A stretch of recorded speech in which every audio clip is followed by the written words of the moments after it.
예, 반갑습니다. 저번 시간에서 구약의 키 두 번째 시간이 왔습니다. 예, 지난 시간은요, 와이파이가 끊겨서 줌에서 강의를 하다가 줌이 끊겼어요. 예, 그래서 이제 이어서 오늘 이제 창세기 마무리하겠습니다. 예. 이 창세기는 총 10개나 11개의 이제 이야기로 구성됐다 그러죠.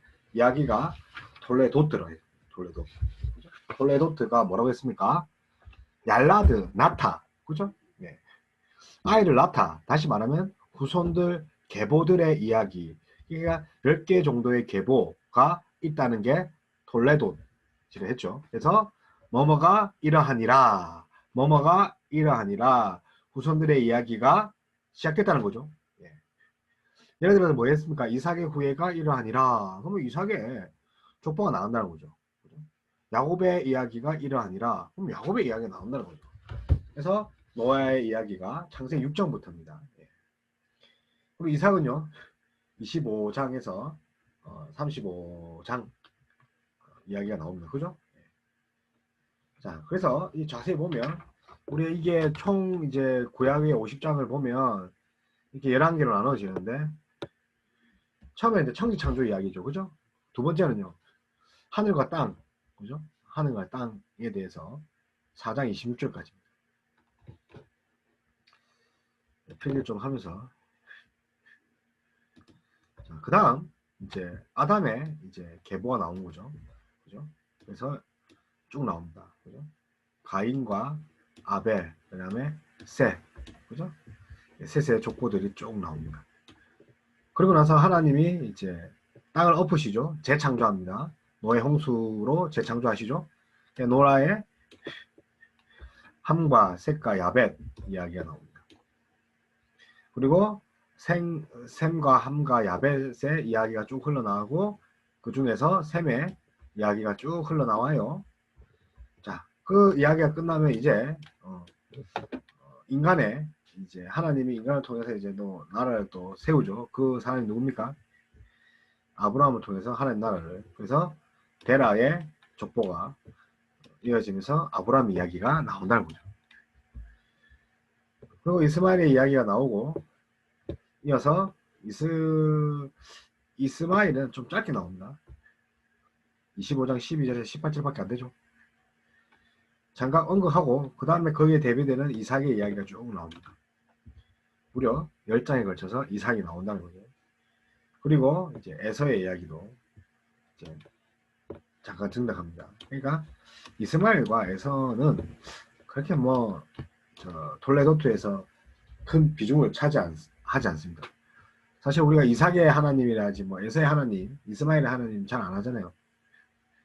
그리고 야곱의 하나님이라 하잖아요. 그리고 야곱도 37절에서 50장까지의 이야기가 쭉 나옵니다.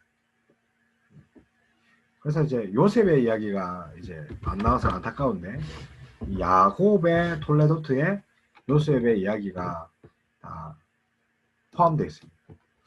이렇게 구약의 이야기들은 창세기의 이야기들은 족보가 왜 중요하다 했죠? 그렇죠? 예.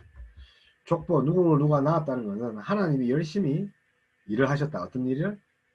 구원자를 메시아 예수 그리스도를 주기 위해서 계속 자손을 거룩한 자손 구별된 자손을 주셔서 전국에 예수 그리스도로 인하여서 이 땅에 구원을 받는다는 거죠. 그래서 계보가 중요하다. 그래서 천지창조 그리고 인류의 이제 첫 인류의 이야기. 자, 그래서 하늘과 땅의 이야기라면 인류의 톨레도스는 이제 하나 인간의 이야기로 이제 간 거예요. 그리고 이제 아담의 계열이 나옵니다. 그래서 아담이 쫓겨나가지고 이제 노아 시대가 왔고 그리고 노아의 세 아들 이야기가 시작됩니다. 그래서 쭉쭉쭉해서 야곱, 요셉의 이야기까지 쭉 온다는 거죠. 그래서 창세기는 10개에서 11개, 우리 여기 PPT는 11개의 톨레도스로 이제 구성되어 있는데 이 톨레도시 족보 이야기다. 그래서 창세기 구성은 뭐라 한다고요? 족보. 자, 수메르 왕국 시대에 수메르도 이렇게 톨레도 어느의 족보를 이렇게 기록했습니다. 예, 역사라는 것은 족보의 연속이지 않습니까? 예. 그 당시에 이제 글을 돌에 새기지 않았습니까? 혹은 진흙에 구워서 새겨서 말리거나. 예, 좀 더 디테일하게 가면 이 창세기는 크게 두 부분으로 나눠집니다. 우리 11개의 톨레도스에서 두 부분을 나누면 천지창조 이야기, 그리고 하나님 나라죠. 그리고 그 세상, 사람, 인간의 나라 이야기가 1장에서 11장까지 이어집니다. 그리고 이어서 뭐가 이어집니까? 그렇죠? 족장들의 이야기가 이어집니다. 그래서 족장들 이야기와 하나님 나라와 인간 나라의 이야기가 이제 있습니다. 그래서 천지창조가 1장 2절에서 나옵니다. 그리고 인간 나라는 어떻습니까? 하나님 나라와 다르게 타락, 죄의 이야기를 합니다. 그래서 11장까지 인간 나라, 죄의 시작 하죠. 그리고 족장들이 나오죠. 아브라함과 야곱과 요셉의 이야기가 나오는데, 야곱은 이제 불러내죠. 예, 어디서? 갈대우르에서 불러내는데, 아버지 데라의 가정들의 톨레도트를 시작해서 이삭까지 한꺼번에 처리를 합니다.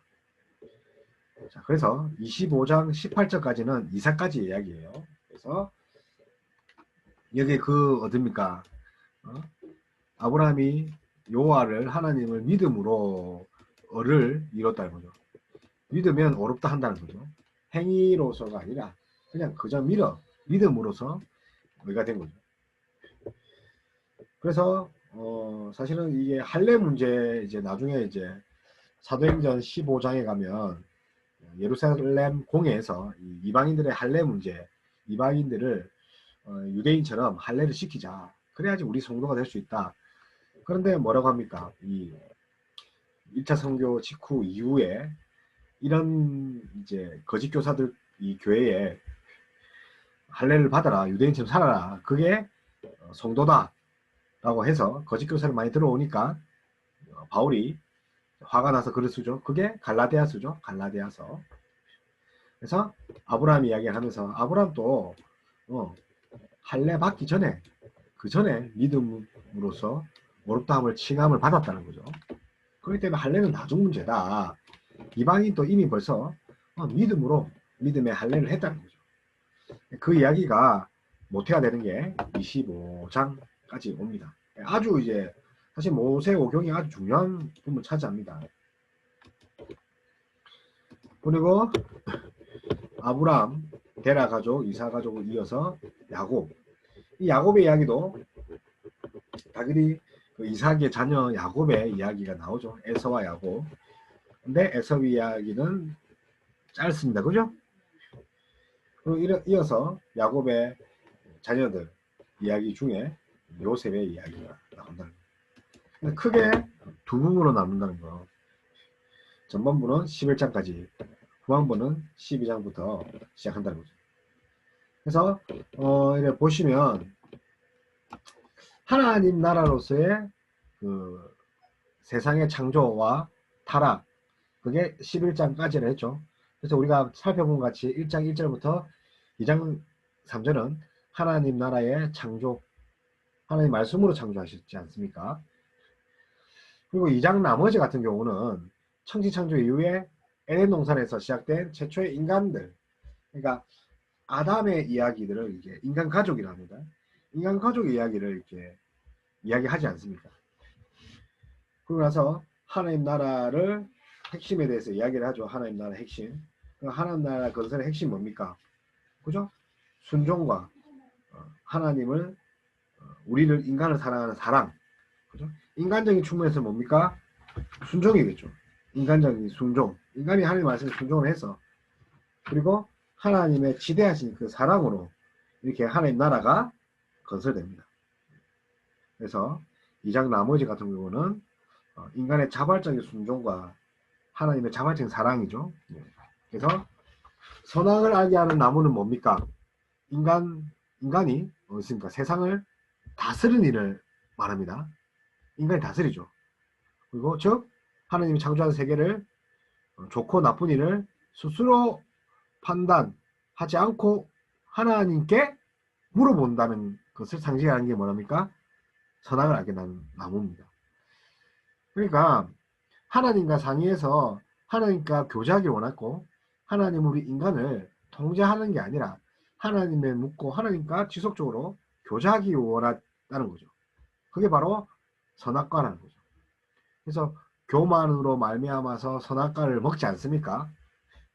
허구 많은 열매 중에 그 하나 먹지 말라는 거 먹지 않습니까? 물론 인간의 스스로 판단으로 이 세상을 다스리려 한다면 그 열매를 이제 따먹는 것은 진짜 당연한 일이겠죠. 그래서 어떻게 됐습니까? 인간뿐만 아니라 인간이 다스리는 세상에도 죽음이 왔습니다. 결국 제 시작은 하나님께 불순종, 교만한다는 거죠.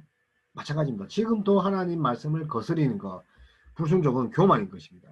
그래서 이러한 것을 봤을 때 하나님이 우리 인간을 로봇처럼 아무런 감정 없이 하나님에 대한 사랑을 이렇게 요구하시는 분은 절대 아닙니다. 그래서 인간은 하나님 나라 건설에 막중한 책임을 부여받고 하나님과 동역하고 하나님 나라에 동참하는 자들입니다. 그래서 하나님과 인간의 이러한 사랑과 신뢰관계, 이런 상호관계가 실현돼야 한다는 거죠. 다시 말하면 에덴 동산, 하나님의 창조가 뭡니까? 나와 인간과 하나님 나라가 하나님이 조화를 이루는 것. 이게 가장 기본적인 형태의 하나님의 나라 원리. 근데 이게 뭐로 이어집니까? 가정인데 뭡니까? 부부 관계죠. 네. 서로 순종하고 서로 사랑하고 아끼고 하는 거죠. 그래서 아담이 하와에게 고백하는 건 뭡니까?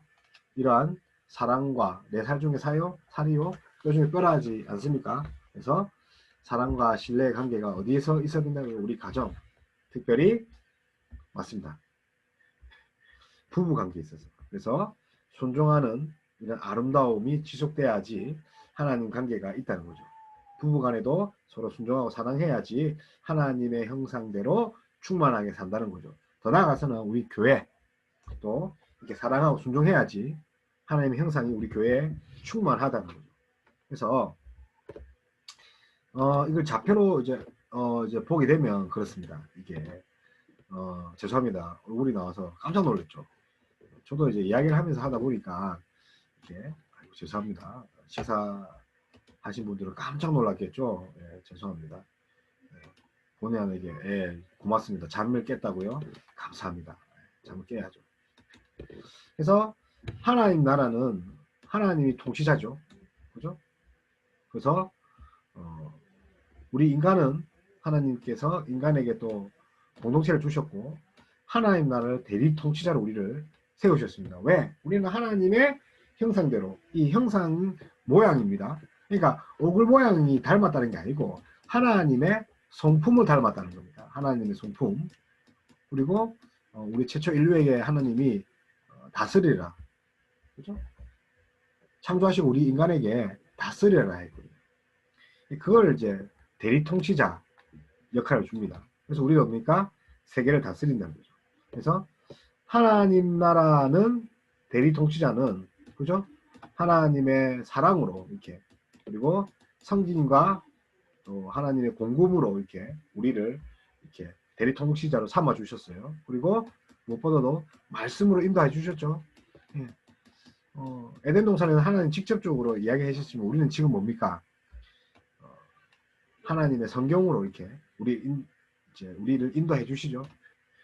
또 우리 대리 통치자 우리 인간은 하나님께 어떻게 해야 됩니까? 또 사랑 그리고 하나님께 믿어야 되겠죠. 믿음으로 사랑하고 순종 관계가 옵니다. 그러니까 하나님은 쌍방적인 관계지 로봇이 아니라는 거죠. 하나님 무조건 벌 주는 사람이 아닙니다. 그죠? 그리고 인간 공동체, 그죠? 인간 공동체. 하나님이 공동체 준 이유 뭡니까? 공동체를 준 이유가 뭡니까? 세상을 다스리라는 거죠. 어떻게? 하나님 말씀대로, 그죠? 우리가 하나님의 형상을 닮았기 때문에. 그래서 창세기 1장 28절 뭐라 되어 있습니까? 인간에게 하나님 중복이 뭡니까? 하나님의 말씀대로 다스리는 것. 에덴 동산. 이제는 하나님이 온 세계, 온 세상을, 그죠? 그래서 이집트 같은 경우는 이 바로 왕이죠. 바로 왕만이 하나님의 형상이었지만 이제 여기 어떻게 됩니까? 이스라엘 민족 백성들 전체가 하나님 형상이라는 거죠. 그래서 모세 오경을 쓸 때 이스라엘 민족들에게 정체감을 주기 위해서, 정체감을 바르게 형성하기 위해서 이런 표현을 썼다는 거죠. 모세는 우리가 하나님의 형상이라는 거죠. 왜냐하면 바로가 시도 때도 없이 자기가 신이라는 거죠. 자기가 하나님의 형상이라는 거죠. 그런데 아니라는 거죠. 우리가 하나님의 형상. 그래서 어떻게 합니까? 우리가 세상을 다스릴 수 있다는 거죠. 그렇죠? 세상을 다스린다는 거죠. 그래서 사랑하고 돌봄으로 이제 경작을 해야 됩니다. 그래서 하나님의 지혜와 말씀이 있어야 된다는 거죠. 여러분들이 지금 청년의 때에 혹은 뭐 중년의 때에 혹은 노년의 때에 하나님의 지혜를 구하지 않고 세상을 혹은 다른 기타 분야를 접목한다는 것은 어렵습니다. 왜냐하면 세상 지혜는 하나님이 만드셨기 때문에 세상을 지배하기 위해서는 하나님께 지혜를 구해야 됩니다. 그래서 우리는 세상을 어떻게 합니까? 하나님께 순종해야 되겠죠.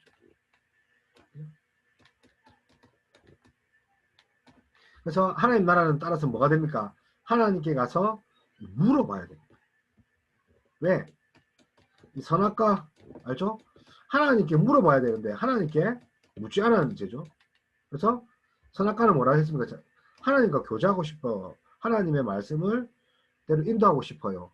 그렇게 살고 싶어요. 라는 우리의 고백이기도 하고 하나님의 바람이 있는데 이걸 깨트리고 하나님께 묻지 않고 교만을 저질렀다는 거예요.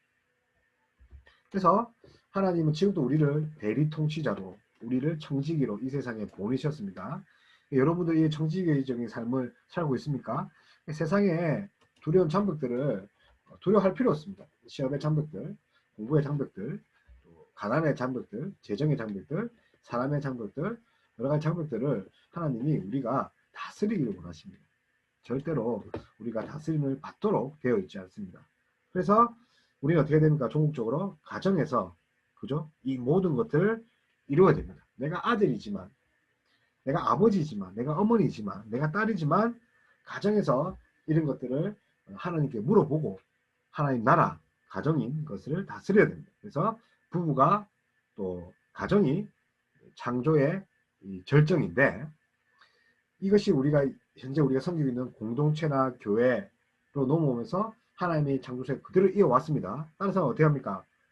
가정이나 교회 일을 결정할 때 내 마음대로 하면 됩니까? 안 됩니까? 안 되죠. 우리가 대리 통치자인데 우리가 통치자입니까? 우리가 직장 생활을 우리가 할 때 하나님께 물어봐야죠. 내 생각대로 안 된다니까요. 그래서 하나님의 사랑을 정말 이렇게 말할 수 없을 만큼 우리에게 주신 겁니다. 왜냐면 우리한테 맡겼으니까. 사랑하니까 맡기지 않습니까? 사랑하지 않으면 어떻게 맡깁니까? 그럼 우리는 어떻게 합니까? 자발적으로 순종해야 하는 것이죠. 하나님 나라에 절대로 강요는 없습니다. 자발적인 겁니다. 하나님 사랑하면 자발적으로 되는 것입니다. 아멘. 그래서 3장 11절을 보면 그럼에도 불구하고 하나님 맡기셨는데 야들이 뭐합니까? 죄와 타락과 이렇게 하나님의 마음을 아프게 합니다. 3장이 이제 쫓겨나는 거죠. 그리고 나서 이제 해산의 고통을 느끼면서 자녀를 이제 낳죠. 근데 죄가 자녀에게 고스란히 갑니다. 가계의 저주라고 그러죠. 가계의 저주가 쭉 이어옵니다. 가인과 아벨이죠. 그리고 아벨은 죽죠. 가인에 의해서. 인류 최초의 살인사건. 그리고 5장에는 아담의 자손의 계보가 있습니다. 그죠? 쭉 나옵니다. 그리고 6장 8장에는 부패한 타락한 세상을 하나님이 심판 다시 하죠. 그리고 완전히 뭐 재창조는 아닙니다. 그래서 반창조라고 그러고 그리고 하나님이 이제 구원하시죠. 그리고 종국의 때에 우리는 이제 재창조를 하는 겁니다. 예수 그리스도가 재림할 때에 완전한 하나님 나라가 이루어지는 겁니다. 자, 9장에 보면 이제 노아의 이제 무지개 언약이 나오지 않습니까? 그래서 새로운 창조가 나오고 노아들의 새 아들들 이야기가 나옵니다. 그리고 정신 못 차리고 이제 인간이 또 바벨탑을 하나님 되고 싶어서 점점점, 그죠? 예. 그래서 흩어버리죠. 그래서 그 흩어버린 그 세계에서 이제 어떤 한 사람을 또 불러내죠. 그죠? 게라의 후손에서 가족에서 한 사람을 불러내게, 그분이 바로, 그 사람이 바로 아브라함. 아브라함. 그죠? 예. 그래서 이거 한번 보시면 하나님 나라, 그죠? 그리고 하나님은 하나님 나라의 통치자고 만유해 주시고, 하여튼 우리 인간에게 하나님 형상을 주셨기 때문에 우리가 대리 통치자 않습니까? 하지만 우리는 하나님께 어떻게 합니까? 불순종합니다. 스스로 선악을 구분하죠. 하나님께 묻지 않죠. 그게 뭐라고요? 죄다. 하나님을 믿지 못하는 거. 그죠? 그래서 죄가 만들어졌죠. 그래서 죄네시스. 제네시스가 창조인데 그냥 죄네시스죠. 죄를 만들어냈죠. 죄네시스. 그리고 인간이 마음대로 자연을 다스리는. 타락하면 뭡니까? 하나님이 이게 사랑으로, 이렇게 사랑으로 돌보랬습니다. 사랑으로 돌보고 경작해라 했거든요. 다시 말하면 하나님이 지혜와 말씀대로 해라는 거죠. 근데 우리는 지금 그렇게 안 하고 있습니다. 어떻게 합니까? 내 마음대로 살고 있죠. 또 그러니까 세계도 우리를 순종하고 축복해야 되는데 이 세상이 어떻게 하면 우리를 불순종하고 우리에게 재앙을 내리죠. 그래서 하나님 나라의 파괴로 이어집니다. 이 세상도 하나님이 만든 것이지 않습니까? 그래서 하나님 통치를 거부하죠. 지금 이 땅의 상황이 어떻습니까? 하나님을 거부하는 세상이지 않습니까? 예배를 드리지 못하게 하는 세상이고, 그래서 하나님 뜻대로 살지 않으려고, 그죠? 모든 피도 세계가 이게 발버둥칩니다. 그래서 제가 만연한데, 그러나 포기하지 않으시는 하나님이시죠. 그래서 하나님이 우리에게 또 예수 그리스도를 주시지 않았습니까? 그래서 역시 똑같습니다. 인간 통치, 그죠? 자, 그래서 그래서 하나님이 뭡니까? 하나님을 우리 삶의 세상의 주인으로 믿고 인정해야 되죠. 예. 여러분 그 하나님의 세상의 통치를 인정합니까? 아멘. 예. 근데 왜 그 순종 안 하십니까? 예.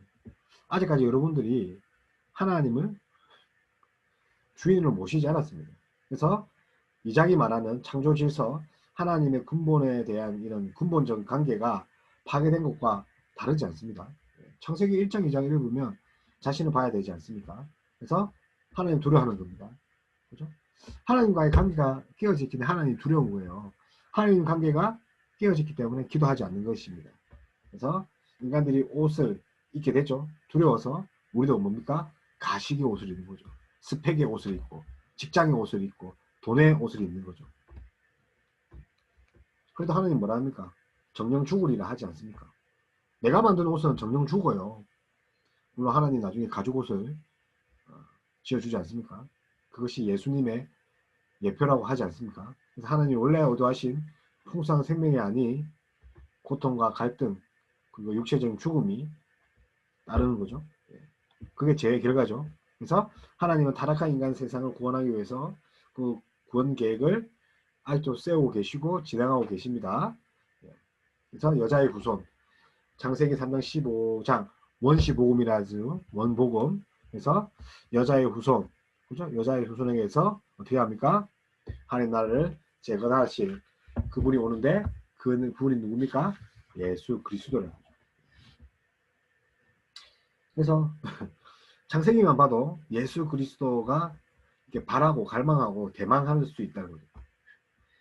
그래서 이게 됩니다. 3장과 11장, 그죠? 3장과 11장 이야기를 우리가 한번 이제 이렇게 노아의 홍수지 않습니까? 11장 3장부터 11장 이야기가 쭉 나오는데 인간들이 저지른 반역과 타락과 죄의 이야기지 않습니까? 그죠? 그리고 4장부터는 뭐가 나옵니까?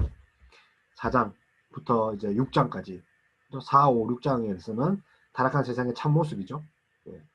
그래서 하나님이 도저히 뭐 이렇게 심판을 피할 수 없다는, 이게 죄가 만연했다는 거죠.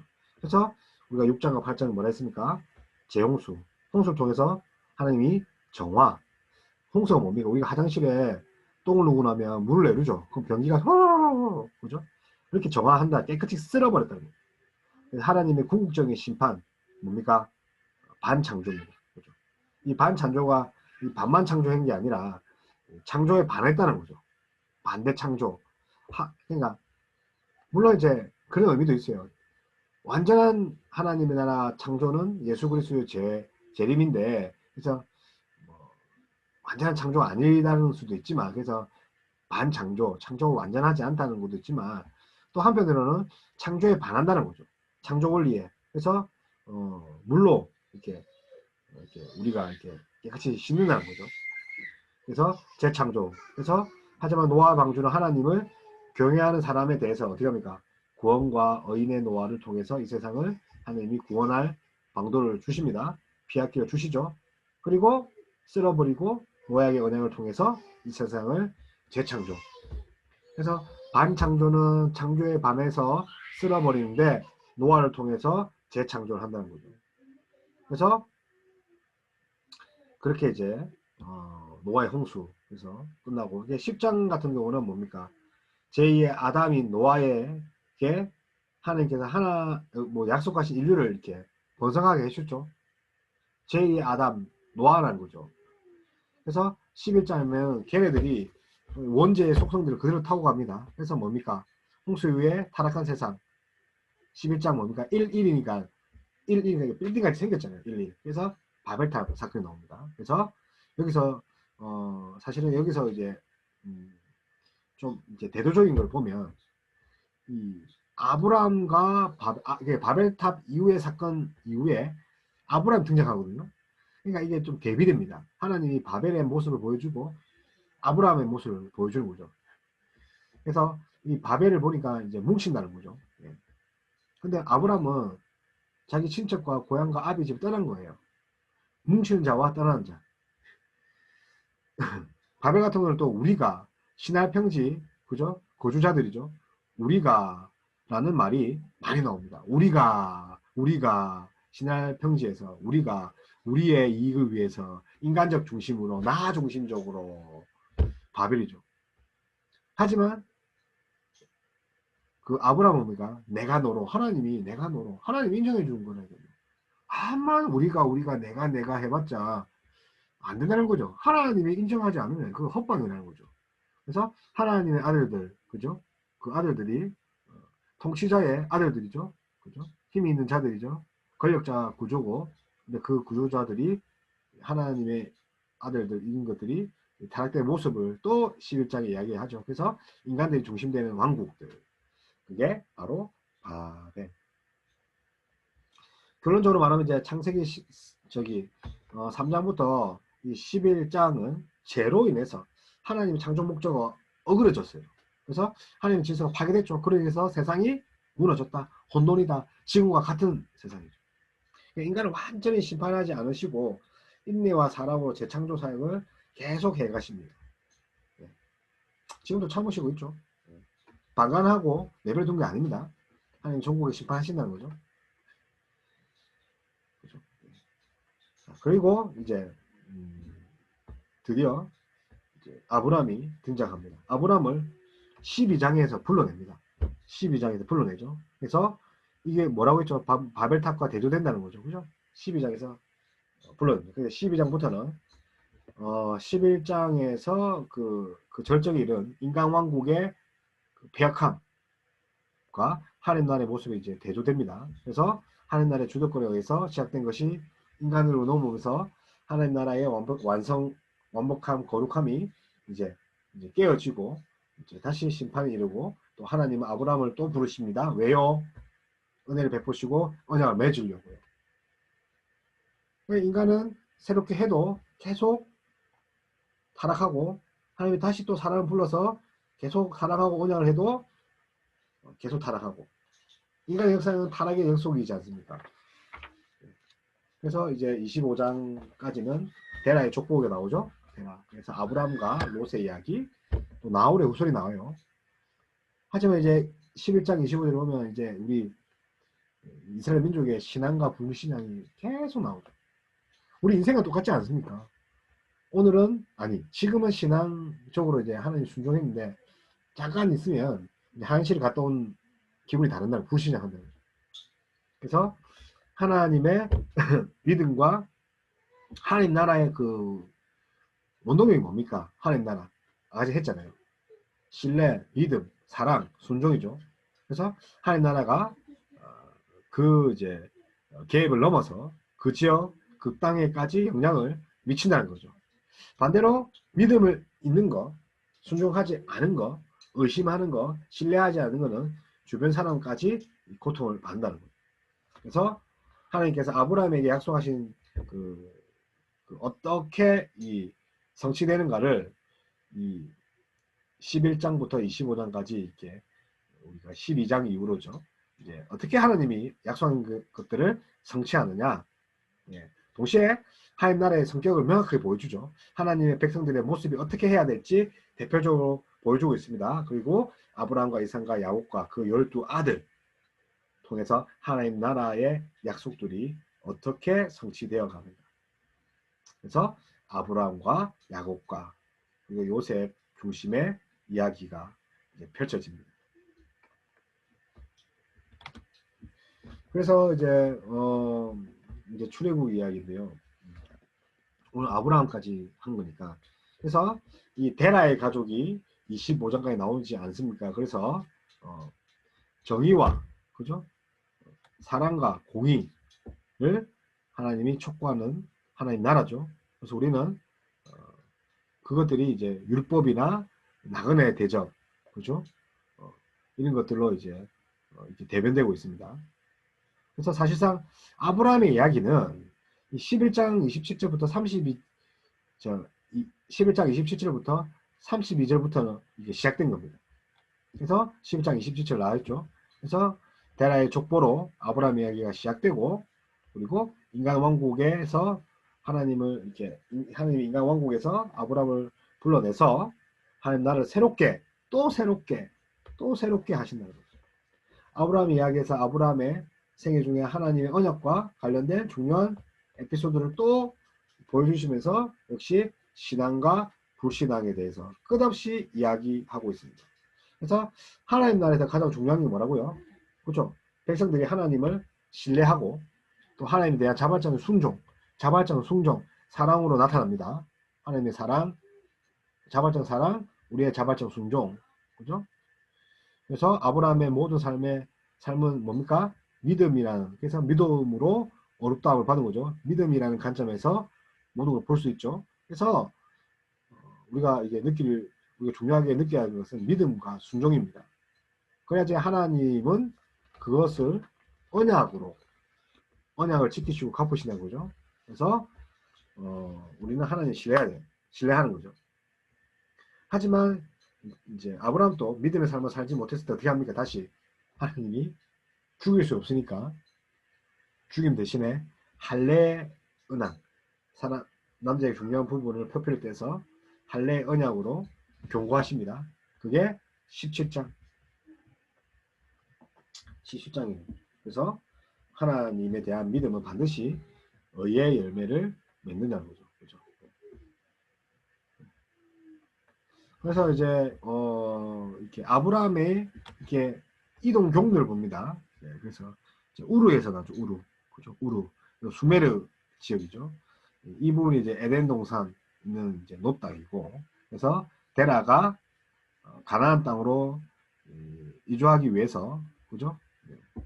가족 일가를 이끌고 데라가 우르로 가죠. 네, 우르를 가서 그래서 어떻게 합니까? 쭉 바벨론 제국 거쳐서 하란에 정착하죠.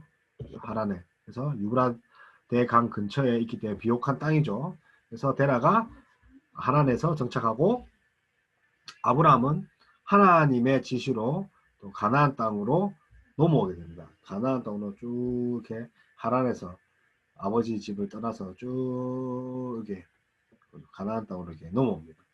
그래서 세겜과 베델과 브엘세바 요 지역이 가나안 땅인데 여기 여기가 바로 이제 헤브론, 그죠? 헤브론. 좀만 가면 이제 이집트 애굽입니다. 그래서 아브라함이 애굽으로 내려갔다가 다시 또 올라옵니다. 그래서 쭉 이렇게 쭉 가는 거죠. 그래서 원래 우루 지역에 있다가 또 바벨론 지역에 갔다가 또 여기 중간에 이제 말이라는 지역이 있어요. 이게 지금 표시가 안 돼 있는데 말이라는 지역에서 하란에서 또 다메섹을 쭉쭉 있는 거쳐서 베델, 헤브론, 브엘세바, 또 소알까지 내려가서 그 다음에 다시 이렇게 브엘세바 이쪽으로 가나안 지역으로 이제 올라간다는 거죠. 그래서 하나님이 이렇게 아브라함을 이렇게 불러내서 강대한 나라가 되고 천하 만민을 아브라함 말미암아서 보호받게 될 것이 아니냐고 이렇게 될 거라고 이렇게 약속을 하시죠. 그래서 아브라함 통해서 이 하나님 나라가 되옵니까? 만민에게 복이 된다고 하나님 나라를 축복하죠. 그죠? 그래서 아브라함을 어떻게 합니까? 이제 족장 시대가 펼치됐죠. 그래서 정의와 공의는 율법의 정신을 요약한 것입니다. 그래서 이 세상에 하나님의 정의와 공의를 이루어야 되기 때문에 그것이 율법의 정신으로 이렇게 녹아들었죠. 하지만 한편으로는 아브라함의 불신앙적인 모습도 있지 않습니까? 어떻게 한꺼번에 완벽할 수 있습니까? 불신앙으로 말미암아서 하갈과 이스마엘이 고통, 주변 사람이 고통 당할 때 어려우신 하나님께서 그들의 미래를 또 책임져 주시지 않습니까? 또 그래서 아브라함의 실수를 만회합니다. 그래서 아브라함의 거짓말 때문에 아내를 누이라 속이고 여러 가지 거짓말 때문에 죄를 범할 뻔했던 아비멜렉의 어려움을 보호하시기도 또 하죠. 아비멜렉의 어려움을 보호하시기도 합니다. 그죠? 그래서 하나님의 약속을 이어받을 상속자 이삭의 기적적인 출생이 생기죠. 그래서 하나님께 불순종하고 순종하는 사이에 우리 인생이 순종과 불순종 사이에 왔다 갔다 하지 않습니까? 하나님 나라가 하나님의 전능으로 정당하심으로 이루어지는 것을 상징 위해서 이삭을 준 것 같이 우리의 하나님 전능하심으로 인해서 우리가 불순종하지만 우리에게 자녀 주시고 다음 세대를 맡기지 않습니까? 인간적 소망이 다 끊어졌을 때 하나님 은혜로 이삭 준 것 같이 우리도 우리 인간적 소망이 다 끊어졌을 때 하나님이 우리에게 은혜 주시고 복 주시지 않습니까? 이것이 인간의 뜻이 아니라 하나님의 뜻이를, 그죠? 그러니까 하나님 뜻으로 난 사람이 하나님 나라를 이루고 하나님 나라의 동역자로 이룰 수 있는 것입니다. 하나님의 꿈을 이룰 수 있는 것입니다. 그래서 하나님 나라는 하나님에 대한 백성들의 절대적인 헌신과 믿음으로 이루어집니다. 우리가 주일학교나 교회에 봉사를 하거나 아니면 사회를 할 때 하나님 나라를 이루는 일에 우리가 동참하는데 그것이 온전히 다른 뜻이 아니라 하나님 뜻으로 해야 된다는 거죠. 교사 회의를 할 때 혹은 또 우리 그룹 회의 모임을 할 때 하나님 뜻이 거기에 있어야 된다는 거죠. 왜냐하면 이 하나님께서 심지어 하나님 나라의 상속자를 이삭을 하나님이 번제로 드리라고 상속자를 이렇게 바치라고 하실 때조차도 믿음으로 이렇게 우리가 순종해야 되는 거예요. 왜? 하나님 뜻이라면 내가 기꺼이 따라가겠다는 거죠. 그래서 우리에게도 지금 이런 하나님의 뜻을 따르겠다. 그것이 반드시 필요한 시대에 있습니다.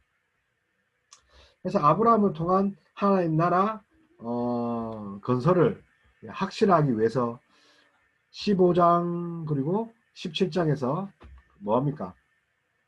두 번의 언약을 맺지 않습니까? 그죠? 15장, 17장. 그리고 25장에 넘어가면 이제 야곱의 이야기가 나옵니다. 야곱의. 그래서 이삭의 그 이삭으로 통해서 이제 그 자녀들이 출생하지 않습니까? 그 중에서 야곱의 이야기를 쭉 있습니다. 그래서 야곱과 에서의 장자권 이야기부터 해서 야곱이 삼촌 집에 가서 어떻게 하나님의 성취, 하나님의 계획하심을 이루고 있는지, 그리고 결국 전국적으로 하나님이 그 가정을 회복시키죠. 그리고 32장 가면 분열 사건이 나옵니다. 그래서 이제 25장, 그죠? 전에 이제 24장 같은 경우는 어떤 사건이 있습니까? 리브가를 이삭의 아내로 택하는 부분이 나옵니다. 그래서 상속자 부인의 요소 중에 요소를 이제 보여주는데, 어쨌든 리브가를 이삭의 아내로 택하는 부분은 약속을 이룬 상속자 부인의 중요성을 보여주죠. 그래서 하나님에 대한 믿음 때문에 아브람처럼 본토 친척 아비 집을 떠날 수 있는 리브가의 모습, 하나님의 상속자에 걸맞는 부인의 중용성, 그죠? 더불어 그 12장과 20장에 나오는 사라를 누이로 속이는 에피소드를 통한 하나님 나라 약속을 성취함에 있어서 사라의 중요성, 사라는 이삭과 더불어 하나님의 약속을 이룰 표징입니다. 그래서 하나님은 사라를 낳은 이삭과 언약을 맺으십니다. 다시 말하면 리브가를 이삭의 아내로 택하는 부분은 약속을 이루는 상속자 부인의 중요성을, 여자가 중요하다는 거죠. 하나님은 남자만 상속을, 하나님의 성취를, 약속을 이어받는 것이 아니라 온 가족, 온 가족을 통해서. 그리고 이제 25장에 이제 야곱의 이야기가 이제 본격적으로 가는데, 에서가 아닌 야곱, 왜 에서가 아니고 야곱일까요? 장자권 팔아먹었어요? 왜 그럴까요? 사실은 이제 그 시대 장자권은 땅을 받고 또 축복권이 있어요. 하나님의 축복을 다 가져가는데, 에서는 하나님에 대한 관심이 별로 없다는 거죠. 야곱만큼. 야곱은요, 하나님 중심적인 삶이죠. 물론 욕심이 많지만. 그래서 하나님의 주권적인 선택적인 부분도 있어요. 이런 모습을 보고 야곱을 선택한 거. 그래서 어쨌든 예언적 성취로 좀 받아들일 필요가 있죠. 하나님의 선택이니까 우리가 왈가불가 할 수가 없잖아요. 에서도 사실은 뭐 나중에 하나님 축복해서 기업이 크게 일어서잖아요. 그래서 뭐 어쨌든 뭐 장자권과 또 그것이 가져다주는 부와 뭐 명예, 권력에 뭐 집착하는 야곱이라고 볼 수 있어요. 그래서 뭐 거짓말과 속임수를 밥 먹듯이 하죠. 장자권의 축복을 또 받으려고 또 야곱과 리브가가 수술 써서, 그죠? 통해도 뭐 하여튼 그런 부분이 있지 않습니까? 또 오히려 또 뭐 한편으로 또 집착한다. 편애와 술수는 이런 가정들을 서로 어떻게 합니까? 헤어지게 만들고 떨어지게 만들었죠. 그래서 에서와 이삭에게 상처만 남길 수 있지만, 그죠? 그럼에도 하나님은 뭐 이런 세상적 나라의 모습을 이제 벗겨내시고 새롭게 회복을 합니다. 가정을 변화시켜 주시고 하나님 나라의 회복을 이렇게 하십니다. 자, 32장의 분열 사건들, 이 분열이 어디서, 그죠? 야복 강가에서 야곱이 하나님의 천사, 그러니까 나중에 이제 여기 히브리서인가요? 결국은 하나님과 씨름을 했다 그러는군요. 그래서 씨름한 사건은 믿음의 그 야곱의 믿음의 진수를 이렇게 보여줍니다. 그죠? 하나님 사랑, 즉 하나님과 싸움을 했다니까요. 세상과 씨름하지 않고 하나님과 씨름하기를 원했죠. 야곱이. 그래서 야곱은 하나님 중심적이지 않는가. 여러분들은 어디에 씨름을 합니까? 그래서 우리가 받을 복은 우리의 깨가 아니라 하나님 은혜로 하나님이 주시고 하나님과 씨름해야 받을 수 있는 것입니다. 직장에서 씨름하거나 상사에 씨름하거나 또 내가 하고 있는 것들 꿈으로 이렇게 씨름하는 것보다는 하나님의 앞에서 기도하면서 하나님과 씨름하는 시간을 많이 가졌으면 좋겠습니다. 근데 그 이야기가 이제 32절이지 않습니까? 그래서 결국 이제 야곱은 뭘로 바뀌었습니까?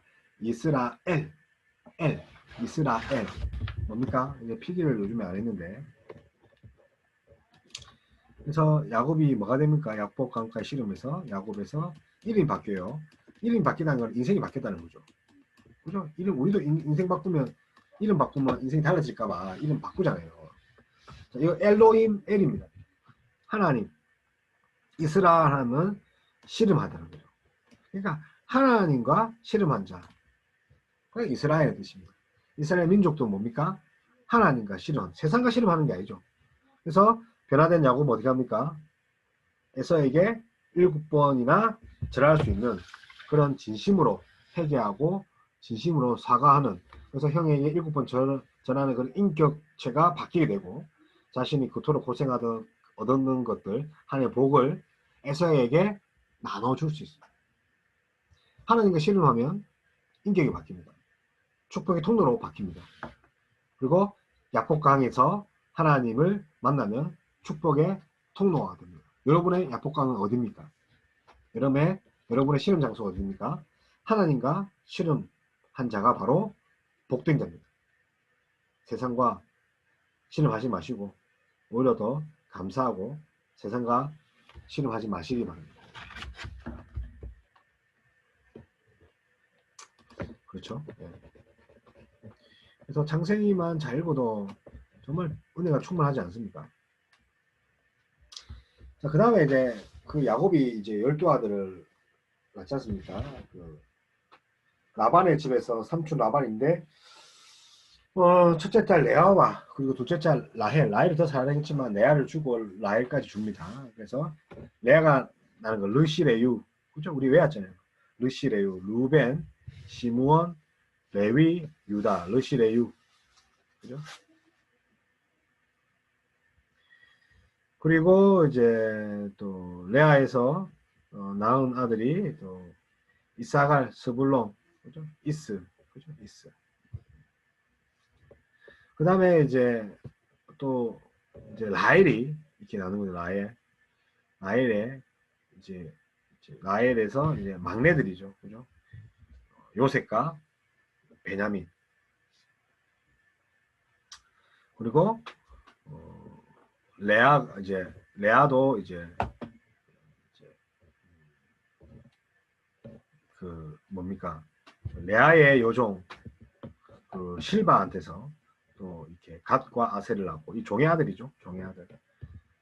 또 라헬도 자기가 아기가 안 생기니까 먼저 무슨 수를 씁니까? 하나님께 구하지 않고, 그죠? 지가 노예를 줘서 빌하에게 단과 납달리, 얘네들은 노예 자식이에요. 종의 자식이지만 이들은 종의 자식이 아닙니다. 그래서 요셉을 통해서 뭡니까? 우리 이제 라헬을 통해서 요셉이 되죠. 우리가 보면 르시레오, 이게 장자가 뭔가 축복의 상수를 봐야 되는데 결국은 이제 요셉을 통해서 이집트와 그 주변 나라를 보게 되죠. 그러니까 하나님을 만난 사람은 그 주변이 다 복되는 거예요. 하나님을 믿는 사람은 그 가정이 그 사람을 통해서 축복되고 직장이 그 사람을 통해서 회복되는 것입니다. 그래서 믿음의 사람을 통해서 상속자 이스라엘을 지키시고 보존하시는 섭리를 오늘 우리 직장에서, 가정에서, 학교에서, 학업에서 모두 이루어 주신다는 거죠. 그래서 24장 이제 했으니까 넘어가겠습니다. 예. 그리고 이제 마지막 이제 요셉의 이야기가 이제 나오지 않습니까? 37장에서 50장 같은 경우 요셉이 방금 했던 것처럼 요셉을 통해서 주변 국가까지도 다 이렇게 구원을 받지 않습니까? 그래서 요셉이 축복의 통로가 된다. 그죠? 하나님 섭리를 보여준다는 거죠. 그래서 하나님이 큰 구원을, 그러니까 우리 이제 45장에 보면 하나님이 큰 구원으로 당신들의 생명을 보존하고 당신들의 후손을 세상에 두시려고 나를 당신보다 먼저 보내셨나니 그런즉 나를 이리로 보내신 자는 당신들이 아니요 하나님이시라. 요셉을 이제 팔잖아요. 채색 옷을 입고 돌아다니고 하니까 형들이 팔았어요. 하지만 얼마나 원망했겠어요. 근데 하나님의 마음을 치유해 주시고 이것들이 하나님의 큰 계획이다. 그러니까 하나님만은 또 인격이 변한다는 거죠. 예. 하나님의 임재를 느끼면 인격이 바뀌고 성격이 바뀌고, 그죠? 예. 야곱이 사람이 바뀐 것 같이 요셉도 사람이 바뀌었어요. 그래서 야곱을 통해서 12지파 조상이 되죠. 그래서 12아들이 12지파의 이름이죠. 그죠? 이것은 뭘 상징합니까?